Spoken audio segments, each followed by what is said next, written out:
Seconde épître de Paul aux Corinthiens, chapitre 7. Ayant donc de telles promesses, bien-aimés, purifions-nous de toute souillure de la chair et de l'esprit, en achevant notre sanctification dans la crainte de Dieu.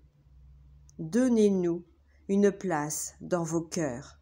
Nous n'avons fait tort à personne, nous n'avons ruiné personne, nous n'avons tiré du profit de personne. Ce n'est pas pour vous condamner que je parle de la sorte, car j'ai déjà dit que vous êtes dans nos cœurs, à la vie et à la mort. J'ai une grande confiance en vous. J'ai tout sujet de me glorifier de vous. Je suis rempli de consolation, je suis comblé de joie au milieu de toutes nos tribulations. Car depuis notre arrivée en Macédoine, notre chair n'eut aucun repos. Nous étions affligés de toute manière, lutte au dehors, crainte au dedans. Mais Dieu, qui console ceux qui sont abattus, nous a consolés par l'arrivée de Tite, et non seulement par son arrivée, mais encore par la consolation que Tite lui-même ressentait à votre sujet. Il nous a raconté votre ardent désir, vos larmes, votre zèle pour moi, en sorte que ma joie a été d'autant plus grande. Quoique je vous ai attristé par ma lettre, je ne m'en repens pas, et si je m'en suis repenti, car je vois que cette lettre vous a attristé, bien que momentanément.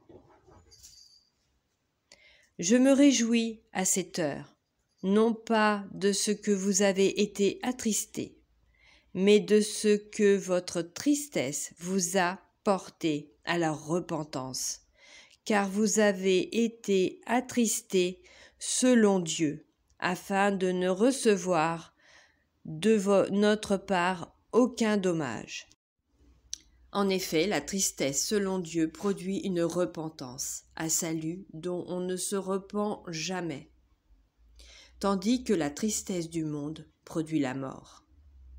Et voici cette même tristesse selon Dieu, quel empressement n'a-t-elle pas produit en vous? Quelle justification, quelle indignation, quelle crainte, quel désir ardent, quel zèle, quelle punition! Vous avez montré à tout égard que vous étiez purs dans cette affaire. Si donc je vous ai écrit, ce n'était ni à cause de celui qui a fait l'injure, ni à cause de celui qui l'a reçu. C'était afin que votre empressement pour nous fût manifesté parmi vous devant Dieu. C'est pourquoi nous avons été consolés. Mais outre notre consolation, nous avons été réjouis beaucoup plus encore par la joie de Tite, dont l'esprit a été tranquillisé par vous tous. Et si devant lui je me suis un peu glorifié à votre sujet, je n'en ai point eu de confusion. Mais comme nous vous avons toujours parlé selon la vérité, ce dont nous nous sommes glorifiés auprès de Tite, s'est trouvé être aussi la vérité. Il éprouve pour vous un redoublement d'affection au souvenir de votre obéissance à tous et de l'accueil que vous lui avez fait avec crainte et tremblement. Je me réjouis de pouvoir en toutes choses me confier en vous.